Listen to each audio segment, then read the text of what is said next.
Hey, everybody. Welcome back into the Horseshoe Lounge at Roosters. It is a Monday. It's a fantastic day in Columbus, Ohio, and it's another opportunity to go into a fun, casual joint for a fun, casual chat about the Ohio State Buckeyes. That's Justin Zwick, Bobby Carpenter, Nicole Cox. I am Austin Ward. We'll be joined by Jeremy Birmingham in a bit. The final was Ohio State 45, Arkansas State 12. I don't believe that any of us had that score. I think Nicole did. I was close. I had the Buckeyes. Hold on, let me look back at my notes to see. Nicole actually keeps the receipts. Like, we right. have to dig it up. So I don't remember giving a score last week. I want to say Austin said 100 to nothing. 54 something. I did not. I think I said 54-3. So you know, right there. Buckeyes haven't covered in either of the first two games. Just fold the program. The sky is falling. We should just not even play any more games. I will say this, though. I felt better. I would feel better giving up like 12 points than on 3 field goals than a touchdown. So let's say that the same 33-point margin of victory. Yeah. You like that better with 12 points for the opponent rather than 65. Who did they play a couple years 32. ago? It was Dwayne's first year. They played someone in the non-conference, and they covered like a 38-point spread because they scored like 70 points, but they gave up like 28 or 31 or something. It was something crazy. Those happened a few times. Yeah, and so I feel better about the fact, like, offensively, I know we're going to be able to get – you have players. Jackson didn't play. Julian didn't play. Like, there's some things they're still working out. But defensively, like, there's something to me about not letting anyone in the end zone. Like, and that's important. Like, even against Notre Dame, you give up the one long run after catch, stop them, no touch. So you've given up 1 touchdown in 2 games, which there's a mentality to that because yards don't count. Nobody ever goes like, well, you lost the game. You gave up more yards than they did. No, it's how many points did you ultimately give up? And anyone on offense and defense will tell you when you get down like inside the 30s, that's when it matters the most. I was joking with John Simon the other day. We both were in New England. He was there for a long time. And like Bill Belichick, they'd have like 3 sets of red zone. It'd be like 30 to 20, 20 to 10, 10 to – I mean, it's like – that's the important part. It's like basically it was like when they crossed the 50, we started like breaking down what they did. And it's because nothing else matters outside of ultimately scoring points. So I would rather like, hey, going 3 and out and getting turnovers every time, that's the goal. Mm-hmm. But, hey, if you give up a big player here, there, maybe you give up 1 drive. But when they get down like and cross the 35, 30-yard line, you decide to like tie it off and ultimately get a stop. And that's what I feel like this defense, they have that mentality where they get down here, Jim Knowles, give me a yard and I'll defend it. Well, it's not as if they were just giving up chunk plays, or it wasn't like there was third down after third down and we bailed them out, right? I think that's the more alarming. Penalties. Yeah, I mean, that's the more alarming thing for this defense because I do agree. They buttoned down. They made them kick a field goal each and every time they got down there, but we got to get off the field. In bigger games against better opponents, those types of jumping over I didn't even know that was a rule, jumping over a shield on a punt. They started a couple years ago. Yeah, I mean, I'm sure they've put in a lot of rules, that you weren't allowed to do.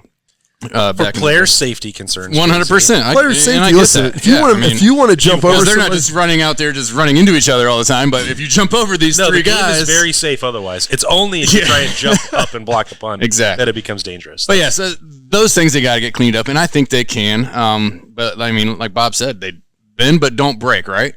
Just do what you got to do. Get off the field, stop them for 3 points, and this offense will. Even though it did seem like they got clicking, it still felt a little bit like okay, But maybe it's missing Jackson. Of course, he's a big time player, so you are gonna miss him as somebody out there making plays for you. But we've heard a lot about these young guys for years now, and it's time for them to step up, and they are. I mean, shoot, Marvin should have had 4. He only had 3, but I mean, they're coming through and they're getting that experience and becoming more comfortable, and it's going to be a lot of fun here towards the end of the season. It was really an interesting offensive performance where they were either going to score in 3 plays or they were going to be off the field. Either way, they were going to be off the field, I guess. But I was going to ask everyone Didn't we get a punt return called back? Yeah, that was the one that they jumped over. So I mean, that changes the game trajectory too. There was right? also a block in the back, but the focus was on that one. They could have got away with. They still would have had the football. They wouldn't have had the touchdown. They gave them a conversion. But the Taraja penalty gave them a conversion and extended the drive. I was going to ask just to rate your satisfaction with that win. You guys both have already done that already, I think. Nicole, 45-12, another win. You saw teams around. It was a casual game. It was a fun, casual game. Yeah. You saw teams around the country struggling against. Oh, it was a very interesting week. It was interesting. Pro football, college football. I think, as we were talking about these guys, we have heard a lot about these young guys, but how much playing time have they actually received on the field during a game with 100,000 people in the stands.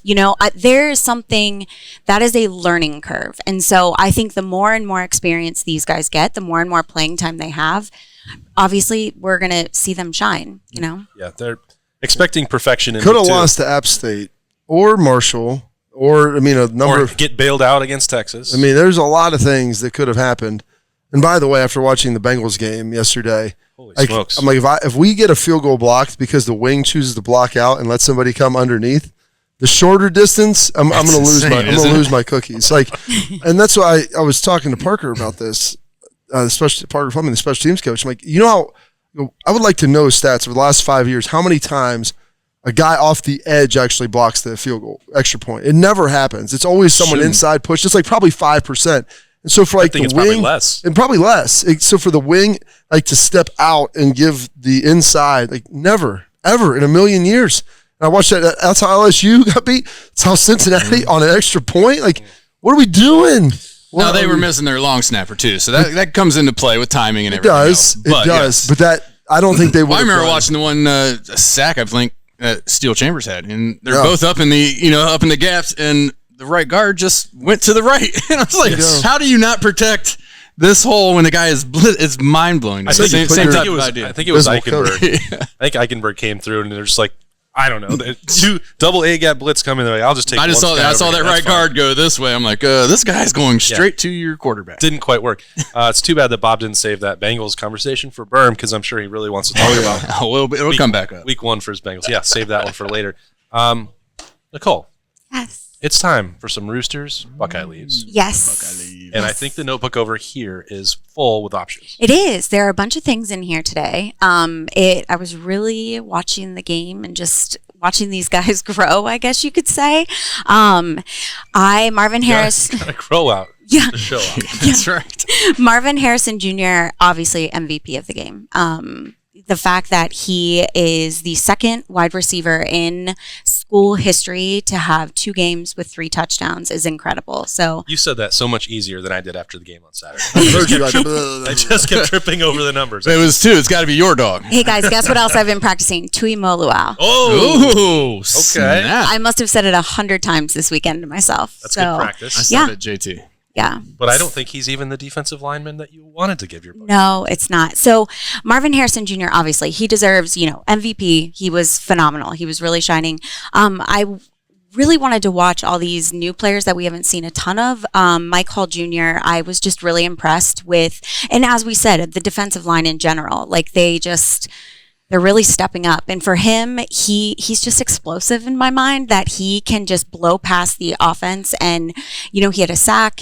He's had 5 tackles for loss, which is huge. He's leading. Yeah, leading the team. Yeah. So I was really impressed with him. I'm going to give him my Buckeye leave. So you're going special teams too? Or are you going to stop at offensive defense? Done. Okay, you're done. Okay. I mean, Jesse Marco's been pretty good. Guys, I would give, I just could find something positive in all these kids. And I really, with all the kicker situations that happened this weekend, I was going to give it to Ruggles just because props to the kicker. My heart got one to go through this week. Did you guys see the BYU? I mean, at least they won. At least they won. They won, but did you see the end when the quarterback hugging him? Hugged the kicker for 10 minutes and they were just crying? I was like, that is leadership. That's what the post said too. It is we don't know what he was saying to that kicker. Well, you do this again. We bailed you out this time. That goes against the honor code in Provo. They don't talk like that. Yeah, because he already wanted to die. He wanted. 100%. I mean, the pressure they have. It's it's on them all at one time, and if they're just expected to get it, no one's excited they get it. They just yep, you did your job, and that's a lot. So it's a job. I mean, first of all, the snapper might be the best and worst job, because you only get talked about when you mess up. Yeah, you don't do anything either. And or the holder. And the holder. So it's the holder usually is the. It's always punter, laces out. Yeah. So there's other stuff, but those guys, they don't really do much during practice, and so all the guys are always look, can you come off? You're sweaty and you're tired, and a lot of the specialists are okay, we get it. But I will say, you're not working as hard during the week, but the microscope on you in critical moments is incredibly bright. And God, there's no player that's played a perfect game. And so, it's just their mistakes are ultimately magnified. So I always get upset with people where they'd get really mad. I'm like, first of all, that guy cares a lot more. He puts a lot of time into it. Exactly. Second of all, like most of their teammates, especially if they're good dudes and they do everything right. Like it just stinks that your worst moments are magnified. There are guys that miss blocks, quarterbacks miss throws, receivers drop balls, linebackers miss tackles. Like you miss, but all that stuff's like But then at the end of the game, like if you miss the kick because that's your one job, gosh, yeah, it's awful. And so it's good to see that, and that's the way most teams are. Like, unless your kicker is just a grade A D bag, which I mean, it can happen. It can happen. But most of the time, it's like, man, like you feel for your guy because you know how much they want to make that kick for everybody else, and they know like how much of a disappointment it is. So their teammates, they may be upset at the moment of not making it, but they're not upset with the guy. Yeah, they know he's doing his best. He didn't try to miss it. I love to know that because my heart just always feels for the kicker. Like anybody in that spotlight, and the quarterbacks too, you know, in a sense. So I'd rather work so much harder at practice and not have to have that job of the spotlight on me 24/7. So Mike Nugent missed a kick in overtime against Northwestern in 2004 when we lost. Was that the 2 weeks before? 2 weeks before. NC State? No, well, he made 5 against NC that's State. what I thought. We won. We scored 22 points with 5 field goals and a touchdown. Yeah. And, I mean, their defense was great. That's the hurricane had just went through the area down there. It looked like the Bears. It looked like the Bears field. Yeah, that field was soaked. It was a mess. But also then the week before that, he had a 55-yarder against Marshall. Yeah, Marshall and then NC State, and then we had a bye week. It's like the dude missed one kick, and it's like, guys, the Rose Award winner. I'm like, what am I supposed to do? Yell at him? Like, okay, you missed a 48-yarder, which you make like sucks, man. 99 times out of 100. Sorry, we weren't better. That's how on the offensive side, a quarterback saying, sorry, I wasn't better, to get you into a better spot or, score a touchdown, That's the teammates. That's what football can do to you. I think being part of that team. That's the only kick I think I remember News missing. Yeah, he didn't miss many, boy. He was pretty dang good. I would have lost a lot of money predicting that you two would just give out some Buckeye leaves to Noah Ruggles and Jesse Murko and specialists this week. But here we are. Well, you know who I'm giving mine to.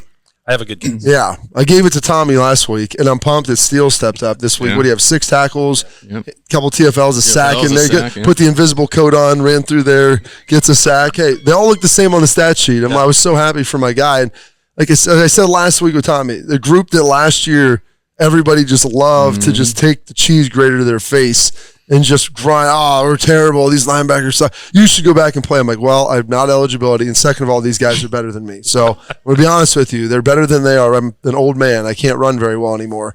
But these dudes are good. They're going to get better. And you look at a whole season, and it was awesome. In the first 2 games, like each one of them, not that Steele didn't play well against Notre Dame. He played great. But to see those guys like both be defensive players of the game in the first 2 weeks, like that warms my heart that room is there. They're playing with confidence. Those guys are doing everything. They're playing so fast. They're playing fast. Like, so fast. They're flying. There's multiple times during that game, I'm like, man, Tommy is. I thought to myself, he's making himself some money this year. If he stays healthy, because he is just.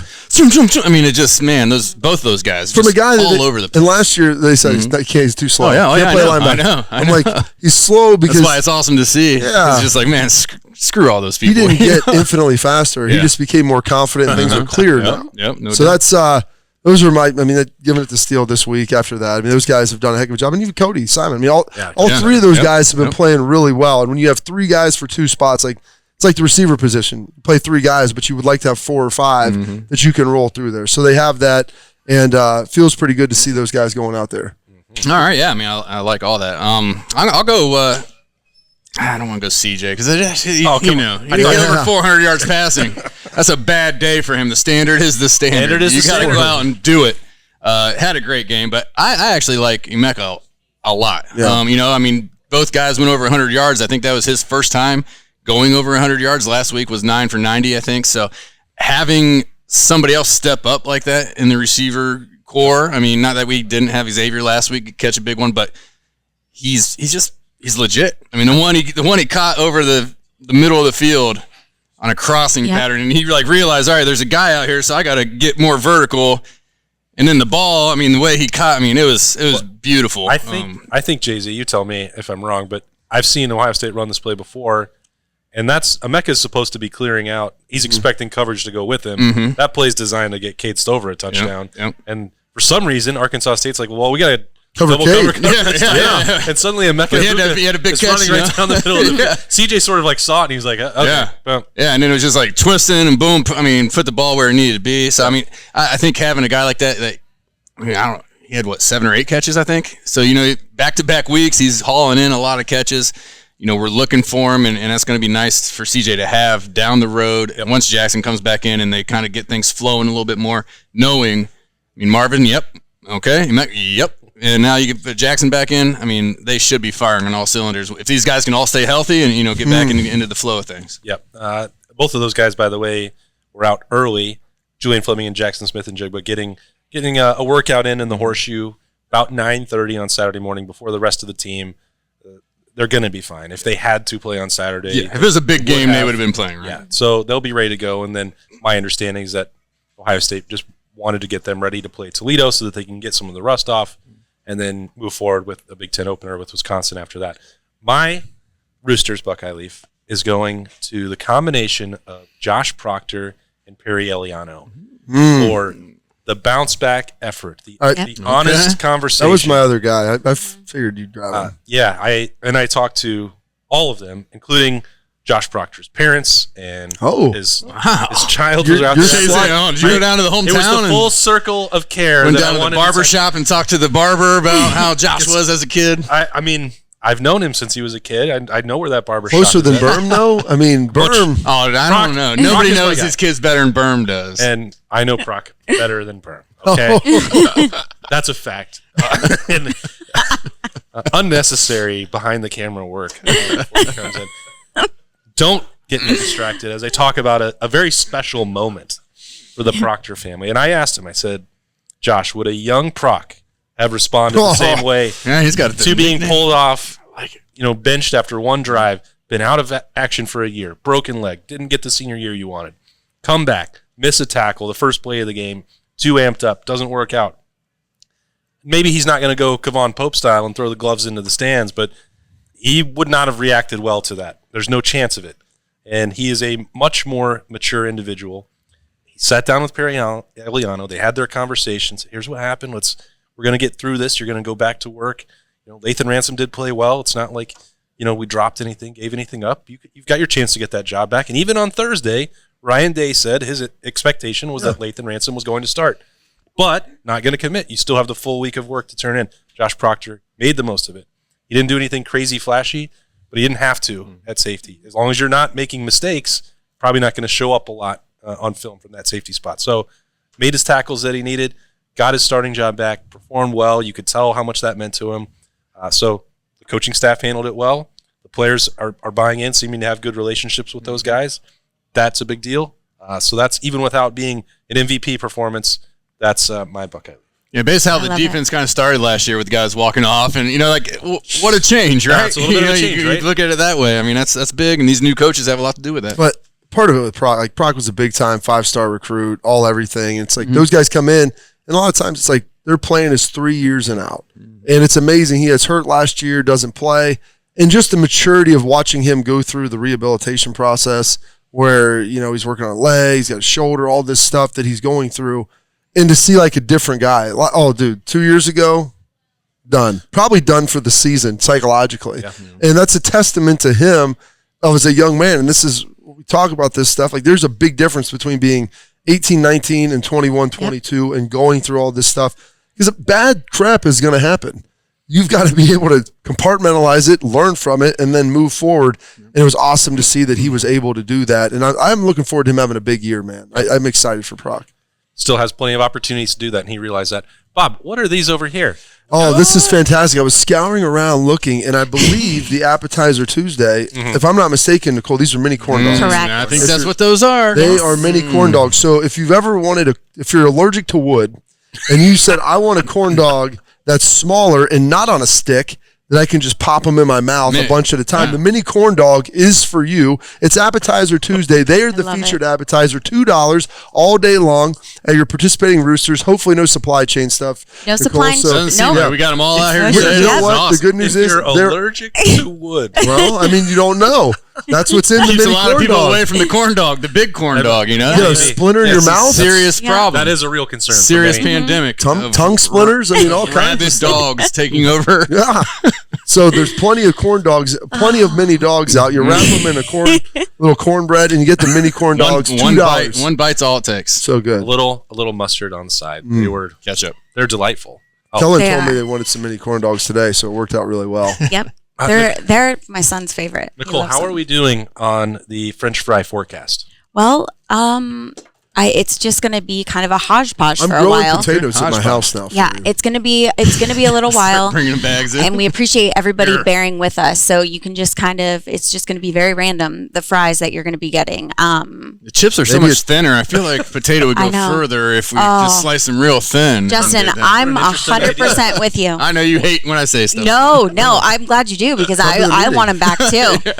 I want them back too. So And now we're a couple weeks into the season. That means we've probably got Two winners. Hey. 2 winners. well, second winner is being picked today. Yes. So met our winner from last week, Amy from Sunbury. So wonderful, like so nice. It was really fun talking with her, and she said you could have not have picked a bigger fan. And they have a 17-year-old son who is really upset that he doesn't get to go. He doesn't So get to go. we'll have to get him a little special boy. Roosters package or something. You're I throwing a just bowl feel- party at the house while his bowl parents are gone. the bowl trip giveaway. Yeah. 12 winners plus one, Yes. 24 folks Yes. every Tuesday, corresponding with games.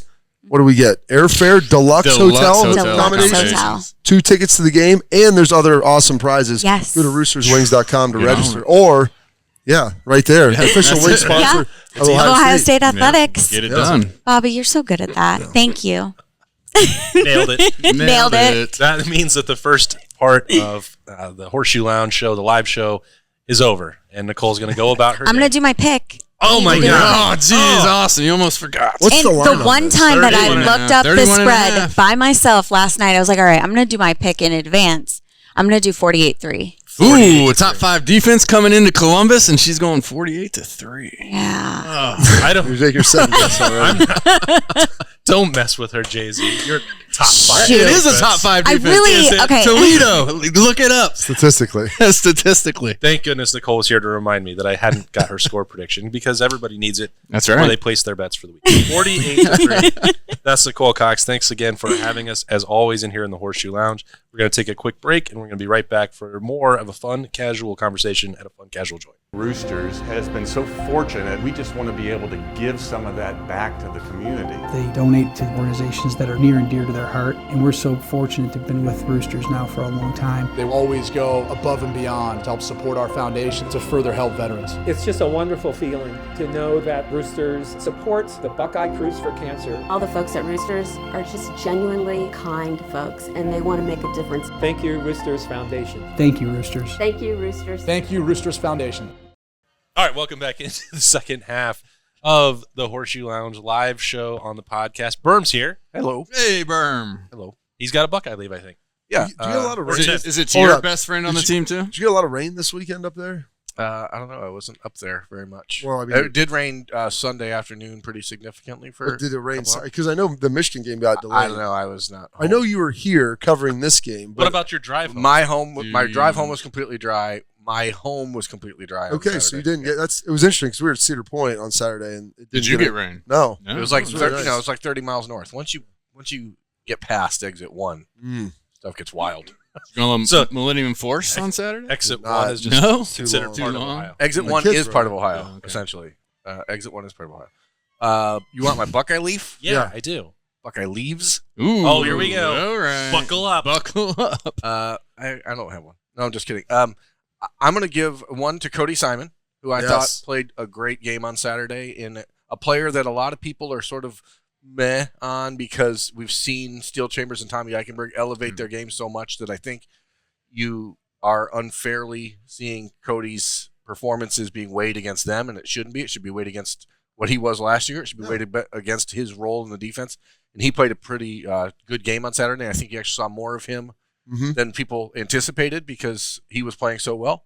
And the other one is to J.K. Johnson, who I thought, we've come to expect now in this first 2 weeks of the season that Jim Knowles doesn't want to do a whole lot of rotation. He obviously has a preference to have Cam Brown and Denzel Burke out there as the starters.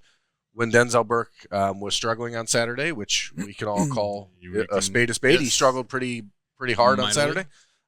J.K. Johnson got in there right away, and at that point, you didn't hear any conversation about that other cornerback spot. So to me, and I think he played 50 snaps, which is a lot for most in his career. And so, as the Buckeyes go into this season, you're going to need J.K. Johnson. You're going to need Jordan Hancock at some point. What's up with Herb, by the way? It's still the lower leg issue that has been plaguing him. It's one of those things where Austin said it on Saturday, like it was probably some gamesmanship prior to the Notre Dame game because he was not listed on the availability report but didn't play. But then this week he was listed as out, and it wasn't a surprise. It wasn't even a close situation. Like, he was not going to play against Notre Dame. Didn't, and I kept looking. I was like, why is he actually wearing pads? He's out. I'm not sure, like if he's just trying to get in the flow. I mean, he didn't get really that opportunity to play that much, but part of his absence is maybe part of this for Denzel Burke. Like those two are having to play a lot of snaps or have a lot of that early responsibility, and they don't have a third man in. We know that Ohio State would prefer to have that, and really, with what Berm's talking about with J.K. Johnson, they need a third guy because right now Denzel Burke is not playing like the Denzel Burke of the first half of last season or first 8-9 games, however you want to look at it before the injury, and it's hard, Bobby, to kind of understand why that is. Well, guys are going to go through some ebbs and flows, and there's more expectations on him. Last year coming in, freshman, young guy, goes out there. Nothing to lose. Yep. Everybody was just like the defense was bad, and he was like the one bright spot. And he's like, hey, we got a freshman here. He's going to pleasantly surprised. So people probably overlook. I mean, I bet if you go back and watch some of the film, there are probably things that weren't as great, but you're like, he's a freshman, man. He's playing really well relative to everyone else. Yeah. And now all of a sudden, and you can't run the ball as much, so teams have to throw it a little bit more. And so they're leaning into that. And Cam Brown's playing pretty good football right now, so they're going to Burke a little bit. They're asking more of him. And, it's just all part of the maturation process. Some of it, just like Joshua Proctor we were talking about, like, hey, struggle a little bit. Hey, how do you respond now? Especially when you feel like maybe you're more talented. And maybe, I played with guys, like, the better the competition gets, the better they end up playing. Yeah. And maybe that just locks them in. And not that they're mailing it in every week, but when they know they're going against a great receiver, sometimes they turn it up a little. Or a big game where you got your first night game against Notre Dame, hyped up. You heard about it all week or all summer long. Noon game against Arkansas State, maybe you don't get as amped up for. Late arriving crowd. Yeah, a little late arriving. And he was late arriving there on a few of those passes. I completely agree, though, that one of the storylines for me this week that I'm watching is if Denzel Burke responds similarly to how Josh Proctor did, and that's the difference between a fifth-year guy and a second-year guy. And I'm just going to ask it because this is what we do here. This is a free-thinking conversation. We're just out here having a conversation. Let me ask you this. I think it's fun and No. This one was casual. This one's free-thinking. I don't know what that accent was. Is that a Michigan accent? Is that the 1 mile over? Is that a Michigan accent? Fella, relax. You're right here. Is that how it goes? Jeez, fella. So here's my question, babe.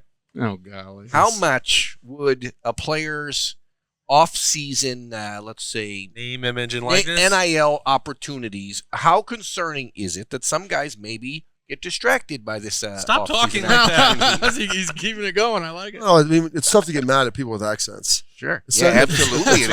Absolutely. America's not going to get mad at me for this didn't question. actually say it. It was whoever. Yeah, it's this guy. It's whatever this guy Whoever body snatched him for 5 seconds. Guy from Michigan. Yeah, I absolutely. mean, there's people that have like the nice little Minnesota accent. And you talk to them, like, I can't really. You can't be mad at them. They're so nice. Yeah. Minnesota nice. So here's the thing. Everybody handles things differently as you get older. Because no one brings up guys in the NFL like, well, this guy's doing this guy's doing that, and they're doing stuff in the off season. They're shooting stuff on their off day. Yeah.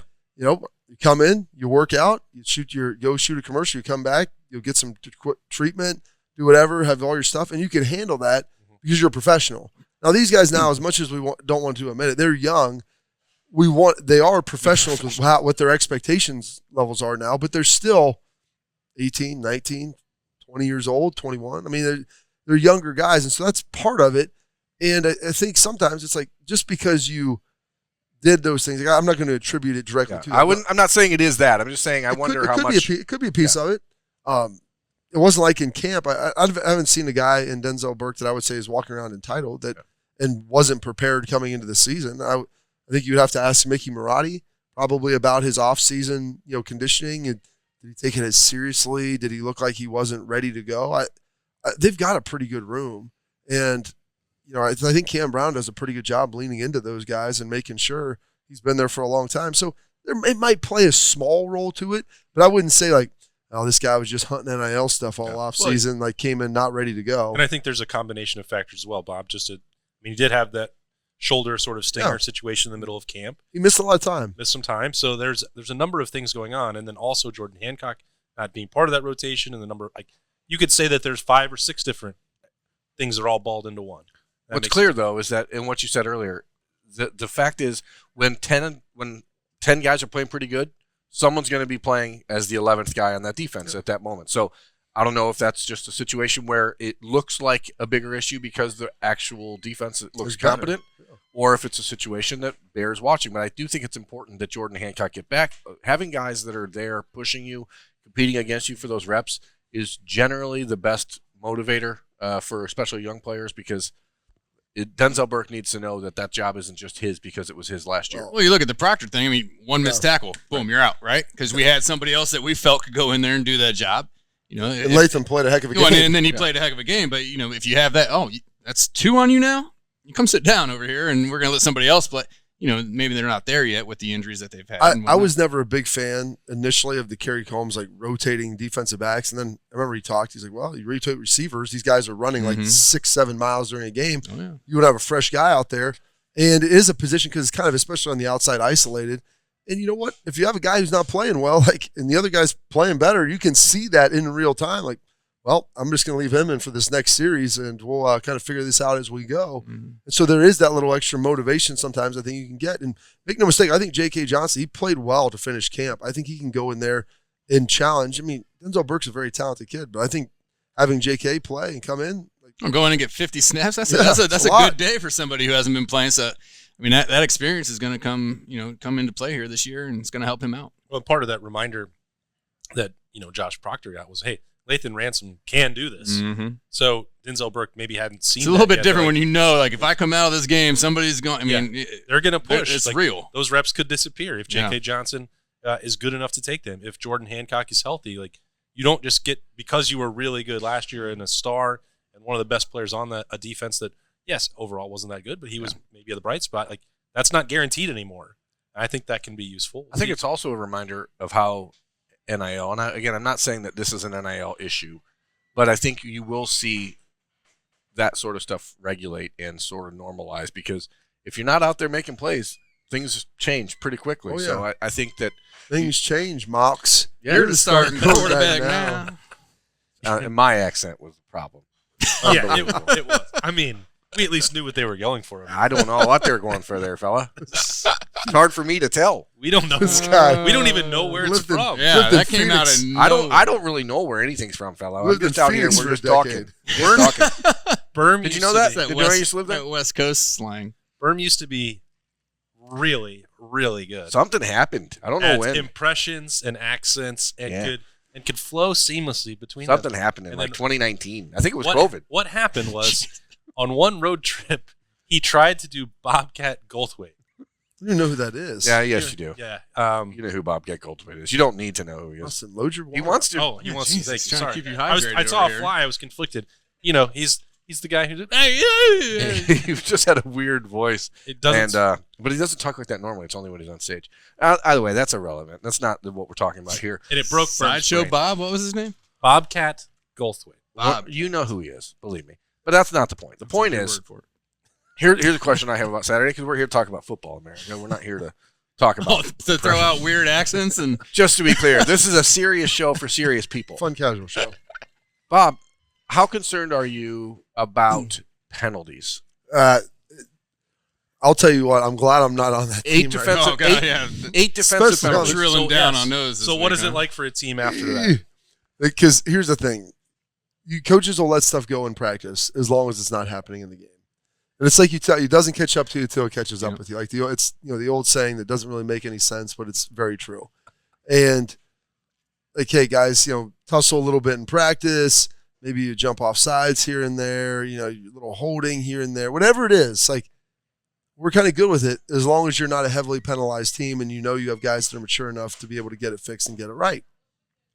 All of a sudden, you become one of the most penalized teams in college football over the first 2 weeks, and you're keeping drives alive on defense with silly mistakes. And some of them, like especially, because I love Taraji. He's a great kid. Taraji should know better. But that shouldn't be a penalty. Whatever. It shouldn't be, but you got to know you can't do it. Right? I didn't know that was I don't think speeding should be illegal. I didn't know that was You should be able to drive as fast as you can handle it. And you know what? It'll thin the herd of those people that can't handle it. That's right. And Natural so selection. That's not, I'm all about that. But that's the law. And so I can't tell a police officer, well, I don't believe do you it's think speed that limit. this is a It's serious like you question. knew when you sat down behind the wheel. You can't I felt go over. comfortable leaping over the shield. I have a serious question. Do you think Taraji Mitchell knew that was a rule? That's his job. Well, got to. and so here's the And thing. that's bad coaching if And he so doesn't. then that goes back to the coaching and situations and understanding it. It's been, I guarantee you, they probably talked a lot about it when it first came in. And then now it's like, and he was here when they instituted the rule. Taraji was in college football, and maybe it's something that slips your mind, and maybe you're like, I think I can get it. I don't know. And it's stuff where like that's the bit. We thought he was going to I jump go back- straight up, but his momentum carried him. I go back, like, maybe. Urban would say this all the time. The behavior you see is either taught or allowed. And so that's like, and so he would lean in on the coaches. So either you're teaching it or you're allowing it to happen. Yeah. And so that's, Ryan has a similar philosophy. I'm going to let guys be guys, dudes. But now we're to the point where we're playing a team we're better than. So it's not a big deal. We gave up 12 points. We bowed up. Probably should have given up 6, maybe 3, like with how those drives were continued on. So that's all. And that's a lot of those are not, it's not even, well, it's a PI call or it's this or that. Like a lot of these are just simply discipline penalties. And so And it took points off the board. I mean, Yes. this one we're talking The about. punt That's a return, big yeah. time. Those don't happen very kept often. a drive alive and it took points off the board. So I would say that there will be a higher degree of focus. Eight on of the that. 9 penalties on the defense. I talked. Well, the week before, I think it's interesting just to note as well that a lot of them were coming from the 3 false start penalties. The Yep. offense wasn't as sharp the week before. So we've seen this on both sides of the ball and on special teams where Jaden Ballard committed the very boneheaded personal foul. Massling guys. Preseason. They'll Preseason. shank you, though. It's a wild card. Preseason on one of our shows with Bill Landis, I said that, and you were on the show as well. I said I could see this defense being a little bit more aggressive and having a couple flagrant type penalties. Yes, you like which I'm that. fine with. Yeah. I think that's okay. I don't know exactly what happened with Teron Vincent coming off field at halftime, but I mean that's stupid just because it's halftime and you don't need to do that when you're walking off the field. I don't care as much about emotional penalties in the midst of a game. Whatever, that happens sometimes. 4 false starts on the defense is not good. 4 offsides penalties on the defense, and then you had the 2 on Denzel Burke on basically back-to-back plays where he got beat up a little bit. But at some point, you have to realize, stop doing It this. becomes a trend. Like I said, Yeah. isolation, like you get one offsides here. PI, it's a Or it's judgment a call. judgment call. Like, I don't think so, but he threw it. But if they you know. look at it now and they're like, well, and this is what a coach, this is the thing a coach will say, we've been telling you in practice, you've been getting real grabby. Like, get your butt down, focus more. You can't just be trying to cheat this thing. And don't think because you're Denzel Burke, they're just going to let you get. This isn't Michael Jordan, okay? Like, And don't think that officials aren't paying attention and saying, Yeah. "Oh, this guy had 2 PI calls last week." That opens up the door for more of them down the road. Parcells, you say all the time, like now he's like, you got You're marked. You're marked. They're Yeah. going to watch you closer for the next 3 to 4 weeks to see if you're continuing to do that. And so, and that's something that I can't sit there and tell you if it's been happening. But coaches will address it with guys. And in the past, I've heard them say, like, quit grabbing. You're going to get called, and that's something. Now, sometimes like, hey, 50-50 stuff. I mean, that stuff happens all Well, the and time. sometimes during the game, they'll let you get away with a few Yeah. things here and They'll there, and let then all you of a sudden know. they'll throw one. It's like, come on, we've been doing this all game long. Now you throw it. That's different than tackling guys or running into them because you didn't know where the ball was. I have a question for you. Oh, geez, gosh. Question for you. Backup quarterback Oh, good. comes It's into the not game. an accident. Comes into the game, right? That means you How, actually wants to know. how frustrating is it for Kyle McCord? So in that game, he expects in his mind he's going to play a little bit more than he did, I think, coming Yeah, into the well, game, for right? sure. Yeah. And then he gets in, and it's with the backups, and the offense is neutered, and it's watered down, and A neuter. it changes the way that fans view him, even though it's nothing that he did. Like, Yeah, I mean, what is that? it's What's tough. that I emotion mean, like as a quarterback? It's tough, but you also just want to stay on the field when you're getting in there. I mean, I remember, I don't know how many 5-yard hitches I threw, just because that's what they were calling. It was open. Boom. We'd go right. Home route to the tight end. Yeah, we just go right down the field because you want to be out there because, again, you're getting in the fourth quarter. You probably thought you were going to be in there third quarter. Maybe throwing some more deep balls, seeing a little bit more of the offense. But in the fourth quarter, you're trying to run the clock out. And that's what you want to do. I mean, I remember. Maybe you call your own plays. I remember playing, they'll take you out real quick then. But I remember being in huddles with, second line or second O-line and guys, and I'm like, all right, let's bleed this clock. They're like, hell no, let's go. We're scoring, because this is their time to shine, So, I mean, you just want to stay on the field. You want to move the chains. You want to bleed the clock.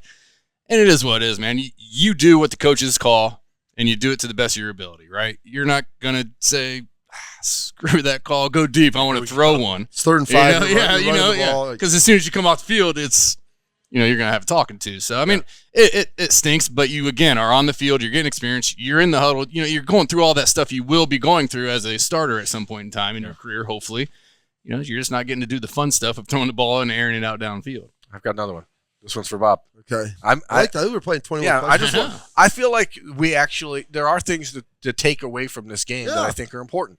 The Ohio State. These are very good questions. The next one's this. How can Kaden Curry change this defense? And do you think this is a serious question? They're all very leading questions. I want to know. Okay, it's pretty clear to me that there is a drop-off after the top 3 defensive ends on the roster right now, right? There's JT Tuimoloau, there's Jack Sawyer, there's Zach Harrison, and then I don't know what happens after that because it seems like when Tyler Friday's in there, when Javonte Jean-Baptiste's in there, I don't mean to call people out specifically, but it's a noticeable decline in pressure and run stopping ability, etc. Do you see a scenario where a guy like Kaden Curry, you've seen this team more than anyone else, just on a day-to-day basis? Does he have an opportunity to play the jack? To move Sawyer back to the defensive end spot? Do we not like Sawyer at the? I think it's great. I'm just wondering if there's a way. He was spitballing. Just another combination of ways we could do it. Maybe this would allow for more pass rush if Jack is at a pure defensive end spot. Yeah, and you put someone like Kaden Curry, who's, an Energizer Bunny type player out there at the jack position where you move him around and see if it helps. I think there's probably a case to be made that Jack Sawyer needs to. It's a valid question. I like that idea. I'm not saying he needs to get less snaps. I'm just saying.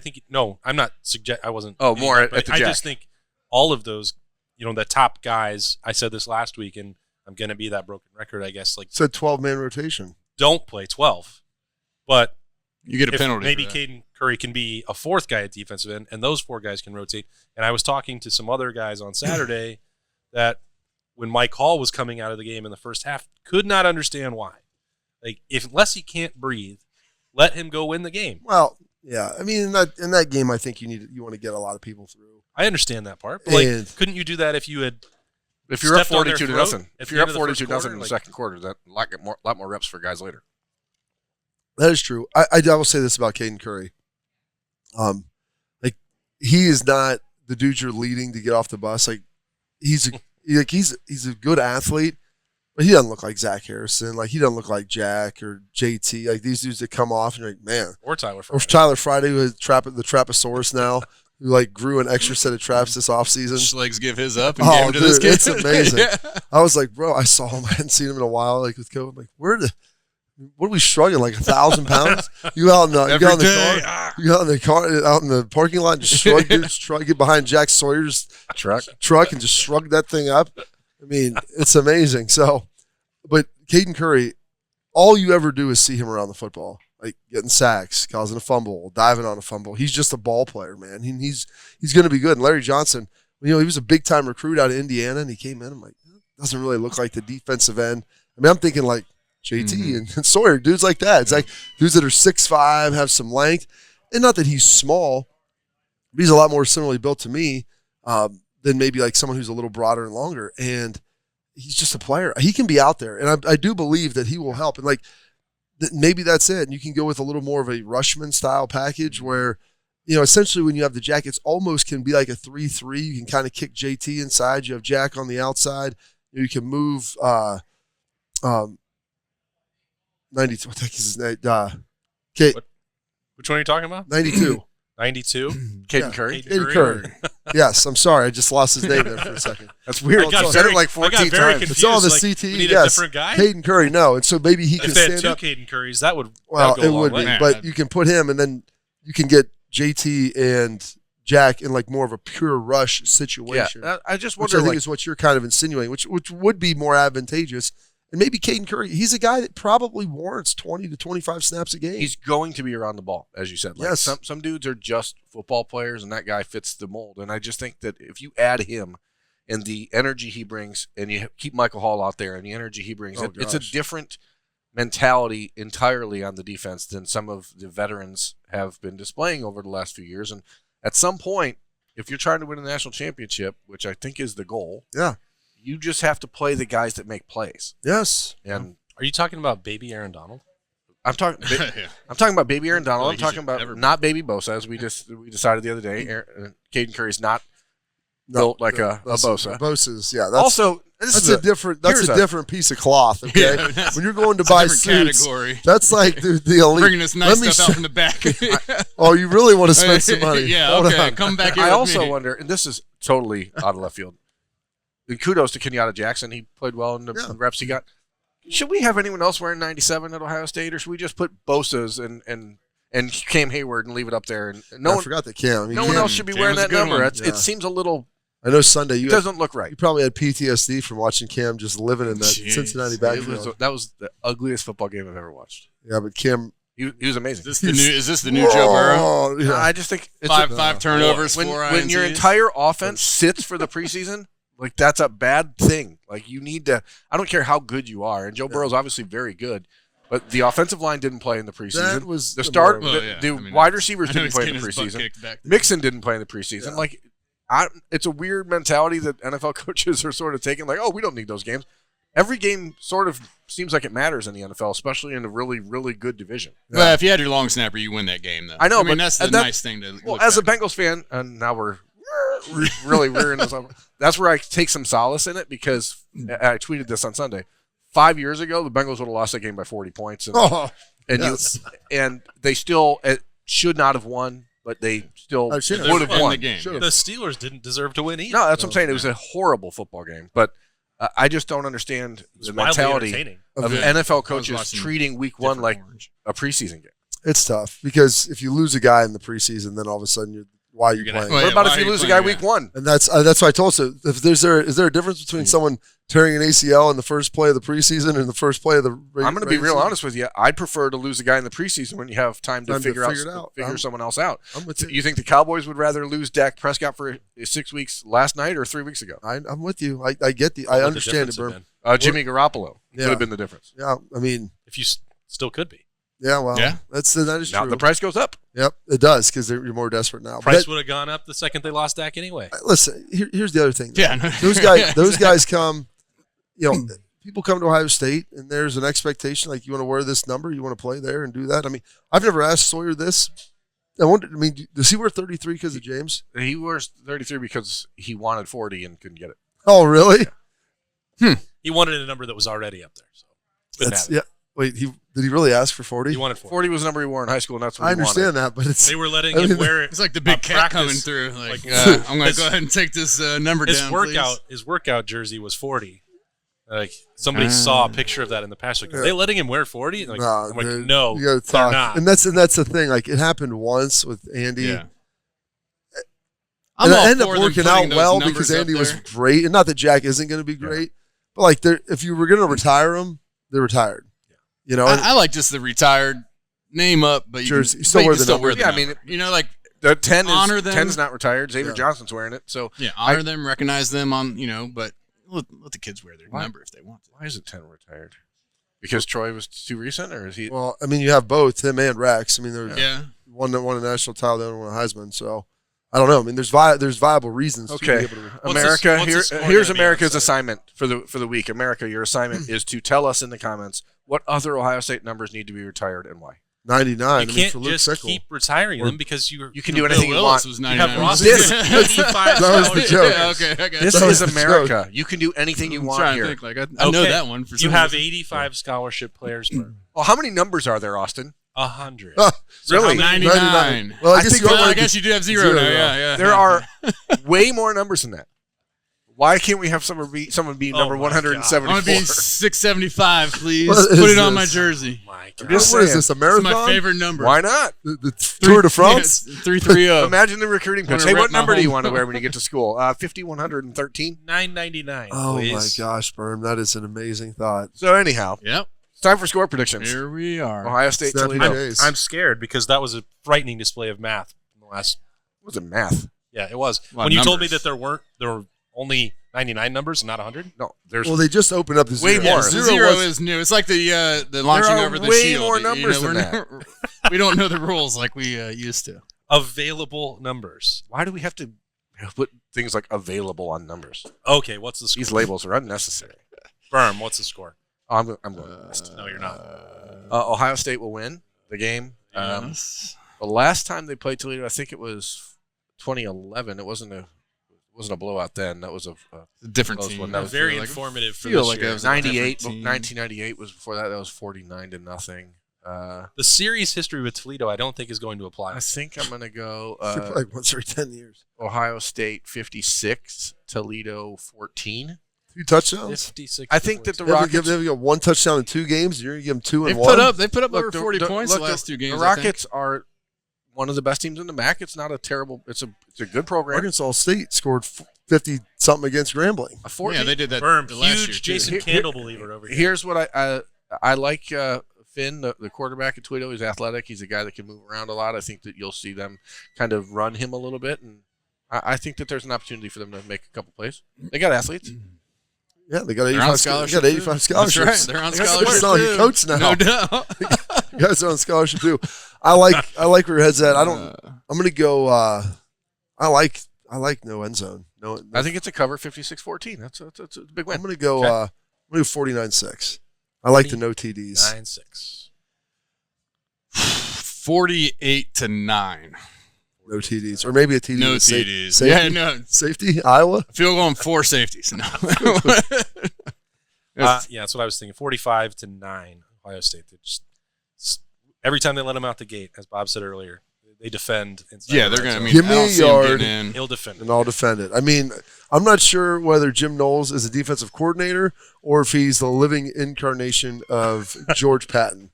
One of the two.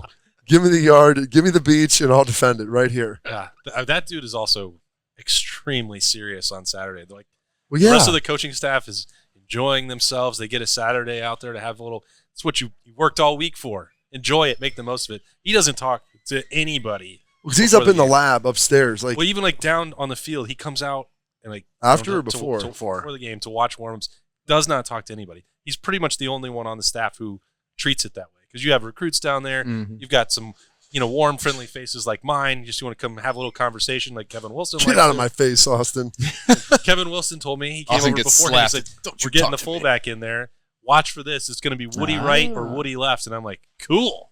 Let's see Mitch Rossi operate. I like it. Let's let Mitch cook." How do you feel that he lied to you, though? That He didn't put it happen. in there. Mitch got that play. I think it busted open. Bill, was it for Mayan or for Travion? The early fullback pull there. That Trey. was Trey. Yeah, I remember So that. they put it in there, and he wanted to do it more. He wasn't lying. Just didn't get as many snaps. I just wanted Mitch Rossi to get a couple carries. That's all. Mitch Rossi's going to score at least 2 touchdowns this season. You can bank on that. I mean, they're getting Cade Stover 40 yards receiving for Cade. Yeah, that was They're a trying nice to get play. another one for him, and just they're double covering him, covering him because he's so good. So I dynamic. may of a appreciate player. that. Bill and I were talking about that on the morning's podcast where we do a rewatch of the game and give some thoughts.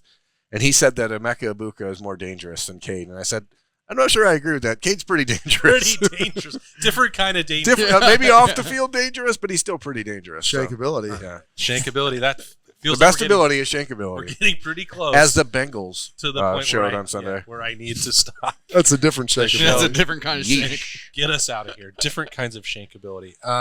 That's where we're going to leave it. This has been the Horseshoe Lounge, the live show on the podcast.